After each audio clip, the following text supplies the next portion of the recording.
Hi കൂട്ടുകാരെ, എൻ്റെ മറ്റൊരു വീഡിയോയിലേക്ക് സ്വാഗതം. എല്ലാവരും സുഖമായിട്ടിരിക്കുന്നത് കരുതുന്നു. ഇന്ന് ഞാൻ വന്നിരിക്കുന്നത് നല്ലൊരു കൂരുമീൻ കറിയുടെ റെസിപ്പിയുമായിട്ടാണ്. നിങ്ങൾക്ക് എൻ്റെ വീഡിയോ ഇഷ്ടപ്പെടുകയാണെങ്കിൽ ലൈക്ക് ചെയ്യാനും ഷെയർ ചെയ്യാനും നിങ്ങളുടെ അഭിപ്രായം കമൻറ്റ് വഴി അറിയിക്കാനും മറക്കരുത്. നമ്മളിവിടെ കൂരുമീനൊക്കെ നല്ല വെട്ടി കഴുകി വൃത്തിയാക്കി കുറച്ച് വിനാഗിരി വെള്ളത്തിൽ ഇട്ട് വെച്ചിരിക്കുകയാണ്.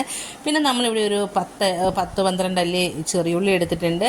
അതുപോലെ തന്നെ ഒരു 3 പച്ചമുളക്, ഒരു 10 അല്ലിയോളം വെളുത്തുള്ളി, ഒരു വലിയ കഷ്ണം ഇഞ്ചി, ഇവയൊക്കെ നമുക്ക് നന്നായിട്ടൊന്ന് അരിഞ്ഞെടുക്കാം. ഇവിടെ ഞാനൊരു ചെറിയ ഉരുളി വെച്ച് കൊടുത്തിട്ടുണ്ട്. ഉരുളിയൊക്കെ ചൂടായി വന്ന സമയത്ത് നമ്മളിതിലേക്ക് വെളിച്ചെണ്ണ ഒഴിച്ച് കൊടുക്കുന്നുണ്ട്. കുറച്ചേറെ മീനുള്ളതുകൊണ്ടാണ് ചട്ടിയിൽ വെക്കാതിരുന്നത്. പിന്നെ നമ്മളിതിലേക്ക് കുറച്ചേറെ ഉലുവ ഇട്ട് കൊടുക്കുന്നുണ്ട്. ഒരു 1/4 സ്പൂൺ ഉലുവയാണ് ഇട്ട് കൊടുത്തിരിക്കുന്നത്. നന്നായിട്ട് പൊട്ടി വരുന്ന സമയത്ത് നമ്മളിതിലേക്ക് കറിവേപ്പില ഉണ്ട്, കറിവേപ്പില ചേർത്ത് കൊടുക്കണം. എൻ്റെ കറിവേപ്പില ഇല്ലാത്തതുകൊണ്ട് ഞാൻ കറിവേപ്പില ചേർത്തില്ല. വെളുത്തുള്ളിയും ഇഞ്ചിയും പച്ചമുളകും ചുമന്നുള്ളിയും നമ്മളെടുത്തിരിക്കുന്ന അതെല്ലാം ഇട്ട് നന്നായിട്ട് മിക്സ് ചെയ്ത് കൊടുത്ത് നല്ല മൂക്കും വരെ ഇട്ടിട്ടൊന്ന് മൂപ്പിച്ചെടുക്കണം. ഇതൊന്ന് ചെറുതായിട്ട് വരണ്ട് വരുന്ന സമയത്ത് നമ്മൾ എടുത്തു വെച്ചിരിക്കുന്ന കുടംപുളിയും ഇതിൻ്റെ കൂടെ തന്നെ ചേർത്ത് കൊടുത്ത് നന്നായിട്ട് വഴറ്റി കൊടുക്കുന്നുണ്ടേ.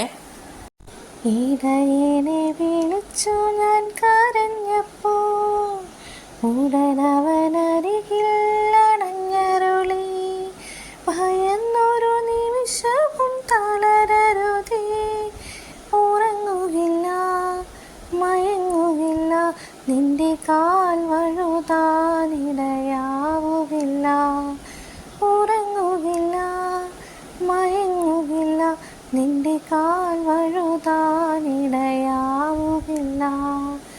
അപ്പോൾ നമ്മളുടെ ഉള്ളി എല്ലാം നല്ലതായിട്ട് വഴണ്ടൊക്കെ വന്നിട്ടുണ്ട്. അതിൻ്റെ കളറൊക്കെ ചേഞ്ചായി വന്നിട്ടുണ്ട്. ഇനി നമുക്കിതിലേക്ക് പൊടികൾ ചേർത്ത് കൊടുക്കാം. നമ്മൾ എത്ര മീനാണ് എടുക്കുന്നത് അതിനനുസരിച്ച് വേണം പൊടികൾ ചേർത്ത് കൊടുക്കാൻ. ഞാനിവിടെ കുറച്ചേറെ മഞ്ഞൾപ്പൊടി ചേർത്ത് കൊടുക്കുന്നുണ്ട്. 1/2 സ്പൂണോളം മഞ്ഞൾപ്പൊടി ചേർത്ത് കൊടുക്കുന്നുണ്ട്. അതുപോലെ തന്നെ നമ്മളൊരു 3-4 സ്പൂണാണെങ്കിൽ ഒരു 3-4-5 സ്പൂണോളം മുളക് പൊടി ചേർത്ത് കൊടുക്കുന്നുണ്ട്. ഇവിടെ ഞാൻ ചെറിയൊരു തവിയാണ് എടുത്തിരിക്കുന്നത്. അതുകൊണ്ട് നമ്മൾ ആ തവിയിൽ 2 സ്പൂണ് മുളക് പൊടിയാണ് ചേർത്ത് കൊടുക്കുന്നത്. കാശ്മീരി ചില്ലി പൗഡർ, സാധാ ചില്ലി പൗഡർ കൂടെ മിക്സ് ചെയ്ത് വെച്ചിരിക്കുന്ന പൊടിയാണിത്. എന്നിട്ട് നന്നായിട്ട് ഇതിൻ്റെ പച്ചമണം മാറുന്ന വരെ നന്നായിട്ട് നമുക്ക് വഴറ്റി കൊടുക്കാം. നന്നായിട്ട് ഇതിൻ്റെ പച്ചമണമൊക്കെ മാറി വന്ന് അതിൻ്റെ കളറൊക്കെ ചേഞ്ചായി നല്ലൊരു മണം വരുന്നത് വരെ, മൂത്തൊരു മണം വരുമല്ലോ, അതുവരെ നമ്മൾ നന്നായിട്ടൊന്ന് വഴറ്റി കൊടുത്തുകൊണ്ടിരിക്കുന്നുണ്ട്. ഇപ്പം നമ്മുടെ പൊടികളൊക്കെ മൂത്ത് വരുമ്പോൾ നമ്മളിതിലേക്ക് വെള്ളം ഒഴിച്ചു കൊടുക്കാൻ വേണ്ടി പോകുന്നുണ്ട്. തിളച്ച വെള്ളം ഒഴിക്കുന്നതായിരിക്കും കൂടുതലും നല്ലത്. ഞാനിവിടെ പച്ചവെള്ളമാണ് ഒഴിച്ചു കൊടുത്തിരിക്കുന്നത്. തിളച്ച വെള്ളമാണെങ്കിൽ വേഗം തിളച്ച് അപ്പം തന്നെ നമുക്ക് മീൻ പറക്കി ഇട്ട് കൊടുക്കാം. പച്ചവെള്ളമാണെങ്കിൽ നമ്മൾ കുറച്ച് നേരം വെയിറ്റ് ചെയ്യേണ്ടി വരും. അപ്പോൾ നമ്മുടെ പൊടികളൊക്കെ നന്നായിട്ട് മൂത്ത് വന്ന് നമ്മൾ കുറച്ച് വെള്ളം ഒഴിച്ച് കൊടുത്തിട്ടുണ്ട്. നമ്മൾ ഒരുപാട് വെള്ളം ഒഴിച്ച് കൊടുക്കാൻ പാടില്ല, കാരണം നമ്മുടെ മീനിൽ കുറച്ച് വെള്ളം ഉള്ളതുകൊണ്ട് വെന്ത് വരുന്ന സമയത്ത് മീനിലെ വെള്ളം കൂടി ഇറങ്ങി വരും. അപ്പോൾ നമ്മൾ ആവശ്യത്തിനുള്ള വെള്ളമൊക്കെ ഒഴിച്ച് കൊടുത്തിട്ടുണ്ട്. നമുക്കൊരു ശകലം വെള്ളം കൂടി ഒഴിച്ച് കൊടുക്കുന്നുണ്ട്. അപ്പോൾ നമ്മൾ ഇത്രയും കൂടെ വെള്ളമൊക്കെ ഒഴിച്ച് കൊടുത്ത് നമ്മൾ ഇതൊന്ന് മൂടി വെച്ച് ഒന്ന് തിളപ്പിച്ചെടുക്കുന്നുണ്ട്. തിളച്ച വെള്ളം ഒഴിച്ചാൽ നമുക്കിങ്ങനെ മൂടി വെച്ച് തിളപ്പിക്കേണ്ടി വരത്തില്ല. അപ്പം തന്നെ തിളയ്ക്കും, അപ്പം തന്നെ നമുക്ക് മീൻ എടുത്തിടാവുന്നതാണ്. അപ്പം നമ്മളുടെ ഇതൊക്കെ നല്ല തിളച്ച് വന്നിട്ടുണ്ട്. ഈ സമയത്ത് നമ്മൾ മീൻ ഇട്ട് കൊടുക്കുന്നുണ്ട്. എപ്പോഴും നമ്മുടെ ചാറൊക്കെ നന്നായി തിളച്ച് വരുമ്പോഴേ നമ്മൾ മീൻ ചേർത്ത് കൊടുക്കാൻ പാടുള്ളൂ, അല്ലെങ്കിൽ പൊടിഞ്ഞു പോവും. പിന്നെ നമ്മൾ ആവശ്യത്തിനുള്ള ഉപ്പ് ഈ സമയത്താണ് ചേർത്ത് കൊടുക്കുന്നത്. പിന്നെ നമ്മളുടെ മീനകത്ത് നമ്മൾ വിനാഗിരിയും ഉപ്പൊക്കെ ഇത്തിരി പുരട്ടിയൊക്കെ വെച്ചിട്ടാണ് ഒന്ന് കഴുകിയൊക്കെ എടുത്തിട്ട് വിനാഗിരി വെള്ളത്തിൽ ഇട്ട് വെച്ചിരിക്കുന്നത്. അപ്പം മീനിൽ കുറച്ച് ഉപ്പും വിനാഗിരിയൊക്കെ പിടിച്ചിട്ടുണ്ട്. അപ്പം നമ്മൾ ആ പുളിയും ഉപ്പൊക്കെ അത് നോക്കിയിട്ട് വേണം നമ്മൾ ഇട്ട് കൊടുക്കാൻ വേണ്ടിയിട്ട്. അപ്പം നമ്മൾ മീൻ ഓരോ കഷ്ണങ്ങളാക്കി ഇട്ട് കൊടുക്കുന്നുണ്ട്. നമ്മളിവിടെ എടുത്തിരിക്കുന്നത് ഈ മീൻ നല്ല ടേസ്റ്റുള്ള മീനാണെന്ന് ഞാൻ പറഞ്ഞു കേട്ടിട്ടുണ്ട് കേട്ടോ, ഞാൻ കൂട്ടിയിട്ടില്ല. എൻ്റെ വീട്ടിലെ ഹസ്ബൻഡിനൊക്കെ വളരെ ഇഷ്ടമാണ്, നല്ല ടേസ്റ്റാണെന്ന് പറയും. ഇത് മുളകിനകത്ത് നല്ല പറ്റിച്ചെടുത്തിട്ടുണ്ടെങ്കിൽ ഭയങ്കര ടേസ്റ്റാണെന്ന് പറയുന്നത് കേട്ടിട്ടുണ്ട്.